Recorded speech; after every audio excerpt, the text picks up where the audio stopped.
Depuis 2012, début de nos actions à Madagascar, nous avons été confrontés à la misère la plus terrible, celle des enfants. Certes, nous rencontrons des enfants souriants, mais aussi des enfants des rues, des enfants qui dorment à même le trottoir, celles et ceux qui trient des déchets sur les décharges. À la vue de ces enfants et de la pauvreté qui nous entoure et nous envahit, c'est dans l'empathie que résolument et exclusivement nous agissons, même si cela est difficile.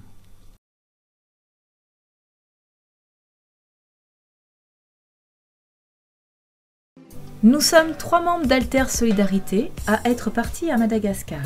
Anne et Michel, fondateurs d'Alter Solidarité depuis 2010, et moi-même, Françoise. Notre action a commencé à Tana avec l'équipe locale. Nous avons fait le point sur les achats à faire pour l'attribution des bourses scolaires. Nous nous sommes rendus avec Joël pour l'achat des fournitures scolaires au marché de Tsaralaland, une expérience unique qui nous a tous marqués. Cette année, nous sommes passés de 72 à 90 élèves grâce à l'action de tous et grâce à vos dons. Chez Juliette, grande journée de répartition des fournitures scolaires en fonction des niveaux de classe des enfants. Oh, les gommes, c'est vite fait. Hein. C'est des paquets, elles sont toutes petites, ces gommes, minuscules.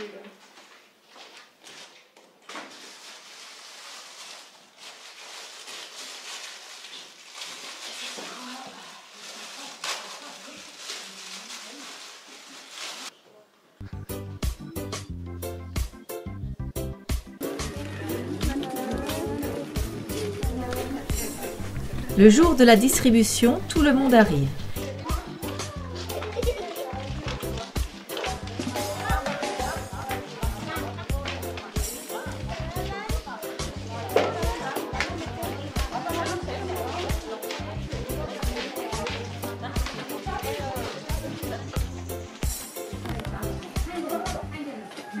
Chacun prend place pour entendre le discours préparé par Michel et traduit par Mariette sur le travail, le comportement et l'assiduité. C'est l'occasion de leur redire que grâce au travail fourni à l'école, ils pourront avoir une vie meilleure.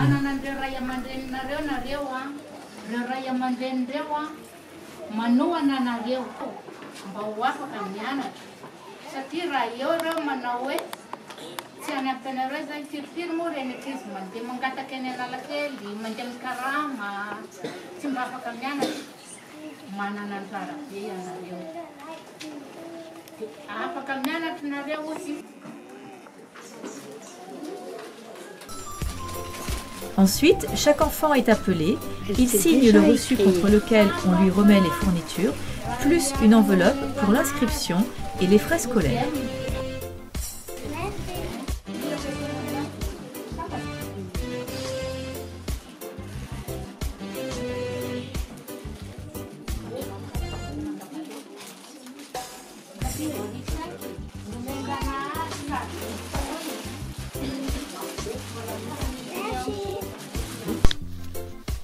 Mamie est l'unique élève qui a bénéficié depuis le primaire de l'aide d'Alter Solidarité et qui a fait un parcours sans faute puisqu'il a été reçu en 2023 au baccalauréat. Depuis 2010, nous avons eu de nombreuses autres réussites au bac, au BEPC et CEP.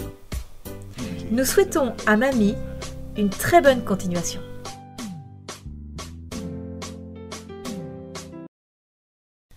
Après la distribution, nous voilà partis pour 6 jours de route jusqu'à la Vanoune. Au cours du trajet, nous pouvons apercevoir de nombreuses cultures, dont la plus importante est celle du riz que l'on voit dès la périphérie de la capitale, et tout au long de la route, les productions de café, de poivre, de vanille et de clous de girofle. Des forêts de Ravinala qui sont l'emblème de Madagascar. Tout le trajet n'est que piste et traversée des rivières avec des bacs, car il n'y a ni pont ni route. La Vanoune par la route, aussi difficile soit-elle, permet d'aller à la rencontre des populations et de mieux comprendre leur mode de vie et leurs difficultés. C'est pourquoi cette année, nous avons voulu faire le trajet depuis Antananarivo, par la route. Arrivé à Fort-Dauphin, c'est la rencontre de l'océan Indien et du canal du Mozambique. Nous pouvons voir quelques animaux endémiques de Madagascar, caméléons, tortues radiata et lémuriens, makikata, sifaka et bien d'autres. Nous sommes ici au marché de Beloua où se négocie la vente de tas de manioc, de chèvres, de zébus et aussi l'achat de cordes de sisal cultivées dans la région.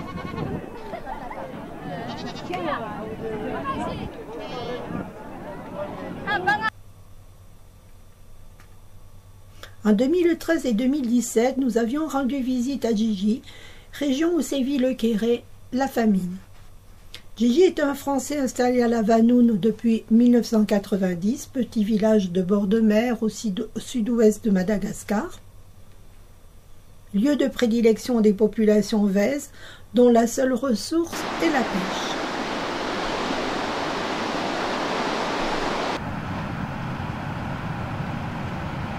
Totalement intégré à la population, il a, dans les années 90, construit un écolodge de bord de mer qui attire quelques rares surfeurs en mal de calme et d'authenticité.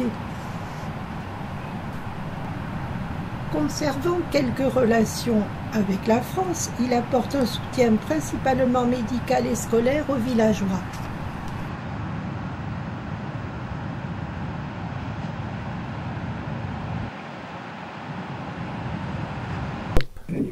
Au printemps de l'année 2023, Djidji nous avait signalé qu'il démarrait un projet de plantation de 20 000 moringas, qui aurait pu être pour Alter Solidarité le début d'un nouveau projet moringa.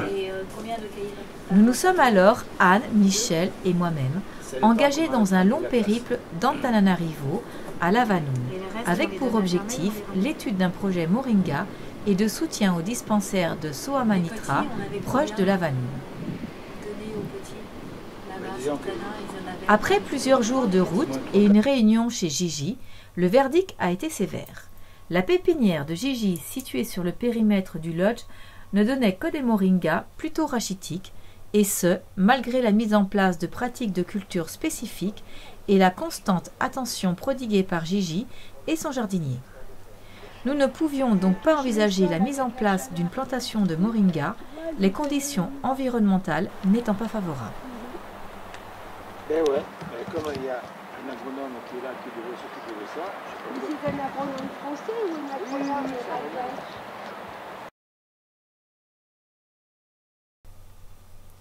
Nous nous sommes ensuite rendus à Soamanitra pour évaluer les besoins du dispensaire et remettre la toise donnée par Annick. Nous avons été reçus par la sage-femme et nous avons pu relever sur le tableau des suivis que le pic des insuffisances respiratoires chez les enfants en bas âge se situait au mois de mars.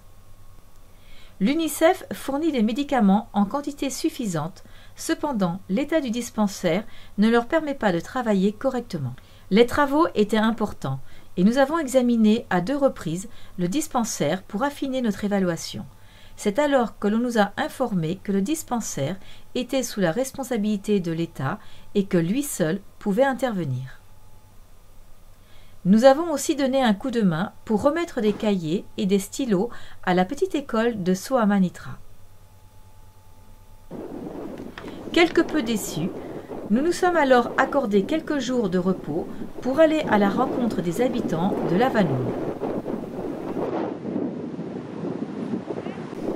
Quelques ados se sont joints spontanément à moi car je pratiquais le Qigong tous les jours et en quelques minutes se sont avérés des novices très attentifs et particulièrement doués.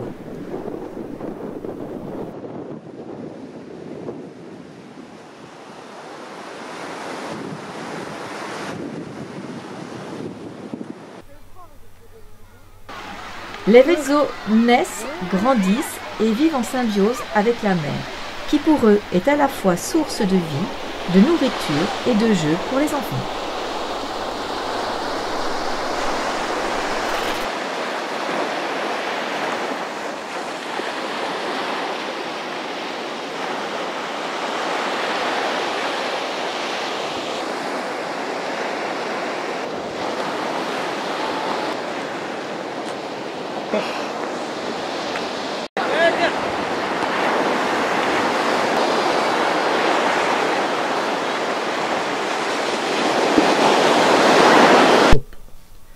Après ce séjour, nous sommes repartis pour Antananarivo, ce qui est loin d'être facile comme vous pouvez le constater.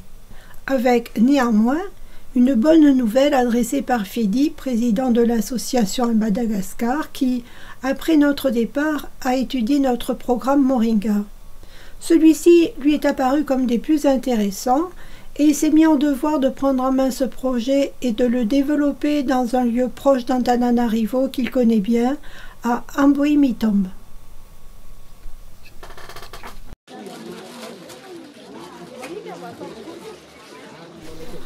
À notre arrivée à Tana, nous avions fixé une réunion de travail avec l'équipe locale pour évaluer le nombre de personnes concernées par les distributions alimentaires, enfants et personnes âgées. Nous nous sommes rendus au marché pour l'achat du riz pour 123 bénéficiaires. La quantité de riz a été réduite compte tenu de l'inflation depuis 2 ans, alors que c'est l'aliment de base des Malgaches. Nous avons ensuite acheté l'huile et les saucisses. Le jour suivant, nous avons mis en sachet les produits de première nécessité qui sont remis aux bénéficiaires, ainsi qu'une enveloppe contenant 5000 ariaks pour leurs dépenses personnelles. Le jour de la distribution, tout le monde ayant été prévenu, ce qui n'est pas facile, vous pouvez en convenir, les personnes bénéficiaires viennent retirer leurs sacs contre signature. La distribution se déroule en 3 lieux différents.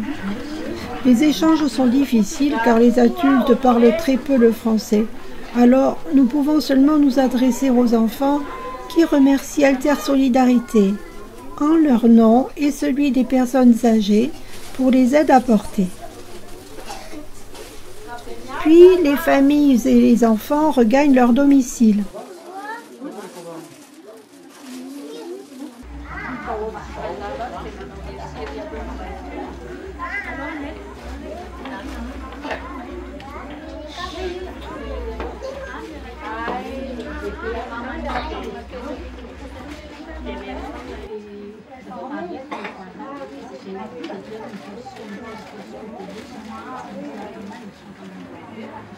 La soie, ça a un euro, Philomène.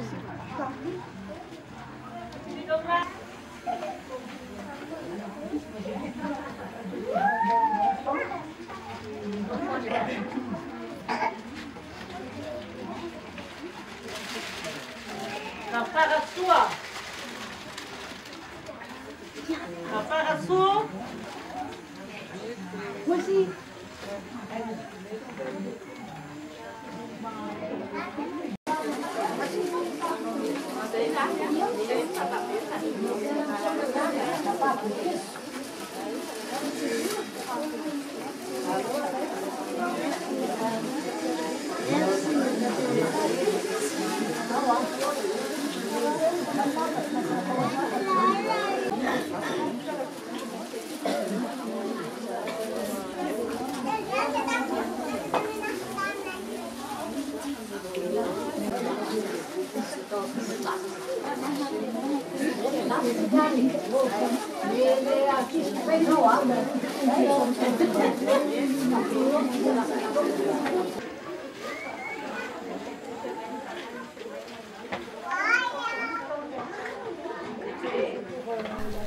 Puis, à la fin de la distribution, les familles et les enfants regagnent leur domicile et nous saluent aimablement.